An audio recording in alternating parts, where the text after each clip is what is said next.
All right, I'm on page 51. The message with the status, what is the translation of the words there? Is it the message on the 28th of June, 2022? Correct? All right. Umyeni womntu utata wabantwana abadala abe ngumphathi aphinde. All right. This is the direct translation. Someone's husband, a father to children that are older, and again, he is a manager or leader. And we don't have the rest. And then the rest, it's apinde. Then again, he, but there's nothing further that's written on the actual picture. Is the translation we got the previous time was adult children. Would that also fit in? Is adult or older children. Makes sense. So the complainant testified that that was her cry for help. I dispute the version of the complainant. To add more on what I believe should be, to add more on what I would like to say in relation to this. If you look at the language, if she would have had the audacity to address me in that fashion, then it says a lot about her. If we can go to Annexure N, that is on page 58 of volume 1. 58.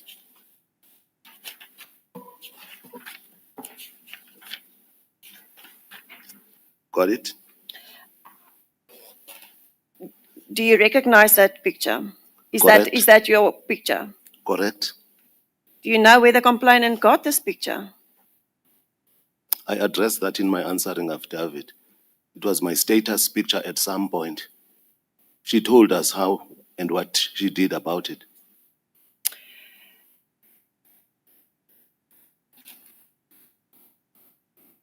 This picture, we see that the date on this picture is 27 May.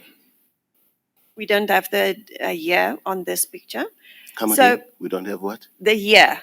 It's not depicted here. It's only saying 27 May on top. I'm listening to you. So you made mention of the paragraph in her complaint that says you sent her this picture on 31 May. No, you missed the point. Let's go back to what I said. I was addressing 31 May 2022. Oh, that was with regards to the walking. Yes. Okay. Sorry.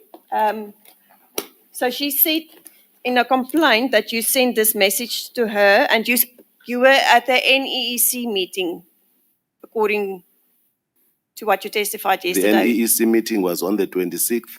I flew back to East London on the 27th. 27th. Yes. So that is why you say you couldn't have sent it to her. Not just that. The starting point is that this was my status picture. That's why you see it's got you. It means she uploaded it, in my view, and then made it her picture. And then this is how it got to be what she alleges happened. What she testified, what happened is you sent her this message. She saved that photo, wrote the words no comment on the bottom and forwarded it to Brenda. And that is where she took this screenshot from. It's not from the chats that you sent to her. It's from the chats she forwarded to Brenda. When am I said to have sent this picture to the complainant? On what date and at what time? The 27th of May. The fact that you were not in your office does not mean you could not have sent it to her. But that's not what she says in her affidavit. Do you agree? The fact that you were not in your office does not mean that you could not have sent it to her. I'm saying the proposition you are making is predicated on falsity, demonstrably. Because she says, I was in Umtata, I sent it whilst I was there. In her affidavit, under oath. You could have sent it from Johannesburg, could you not? You could have had this picture on your phone and forwarded it to her. Is that correct? Is that what you are saying to me? Which is contrary to what is said by the complainant. We are looking into probabilities. I disagree with your proposition. Thank you. Advocate Scheepers, if the Complainant says that he sent it while he was in Umtata. On what basis do you then say to him that you could have sent it from Johannesburg? The chair, the fact is, You see, Advocate Skakani said that we can't keep on reconstructing the case. You have no reason to say when your client under oath says he sent it from Tata, for you then to come and say, oh, you could have sent it from Johannesburg. That's not how things work. thank you, Chair. I will move on to the 14th or 15th November. You gave a detailed explanation of why you were in Tata on the 14th November 2022. Correct? It has never been in dispute that you were present in Tata in 2022 on the 14th and the 15th of November. Absolutely correct. The issue before the tribunal is not whether you were in Tata, but whether or not you behaved indecently towards Ms. Menga on that day, which she refers to as the unzipping of the pants incident. I agree with what you're saying. And you referred us to the afternoon video footage and pointed out that Ms. Menga was not seen walking past your office that day, and that is why you say that it could not have happened. I am saying, from what we saw, and based on what she said in her affidavit, there's an incongruity. She says she walked down from the direction of her judge's chambers towards my chambers. And then that is when this alleged incident that is being persisted in, that is when it occurred. Then she said she came back. That does not find support from the video. We don't have the full day's video. You agree with that? I hear what you're saying. I know nothing about videos. All I know is they're supposed to be there. The fact of the matter is, what I'm putting to you is, the fact that it's not on the video does not mean it did not happen, because we don't have the full day's video footage. I don't know what you're talking about, ma'am. I'll tell you why I say I don't know what you're talking about. The proposition is that this is something that occurred. I'm still grappling with the date and time. And I think everybody here knows why I am grappling with that. But for purposes of the debate now, or the engagement, you are saying, forget about what she said in the affidavit. It occurred on the 14th in the afternoon. And then there's a video. That video has got a view, a perspective. I'm saying that perspective does not even find support from her allegations in the affidavit. That is the statement she made under oath, even assuming that something of that nature occurred on the 14th. So I don't know how many times I must say this. It is not correct. It is not truth.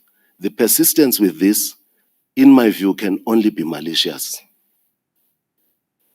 I'm testing what you testified yesterday. You said that it could not have happened because it's not on the video footage of the afternoon. And I'm pointing out to you that we don't have the full afternoon's video footage. That's all I'm saying. I'm not going into anything further.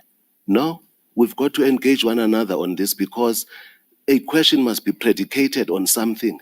And it must, among other things, be predicated on what she has said under oath, which has resulted in all of us being here. That is why I'm engaging you in this fashion. The version of the complainant is denied insofar as she says this about me, be it on 15 or 14. I've already made myself very clear. We can repeat this 400 times. It is not going to change. All I'm going to say is this is becoming highly malicious. We also don't have the video footage of the other corridor. You going the corridor where your missing gap Zintles office door is. We don't have that corridor's footage. Are you telling me Yes. that is the position? We don't have that footage. You agree with that? Well, what I saw on that day depicts exactly that. It depicts what you are saying, but it doesn't alter the position insofar as the testimony tendered by the complainant herself, saying that she walked down and immediately thereafter she walked back. Exhibit 5 also negates this suggestion. That is persisted in, maybe for the 200th time. It is malicious, ma'am. But that's my point. We don't have the full day's video footage. I've answered you. Shall we move on, please? Yes, thank you, If Chair. there are further questions.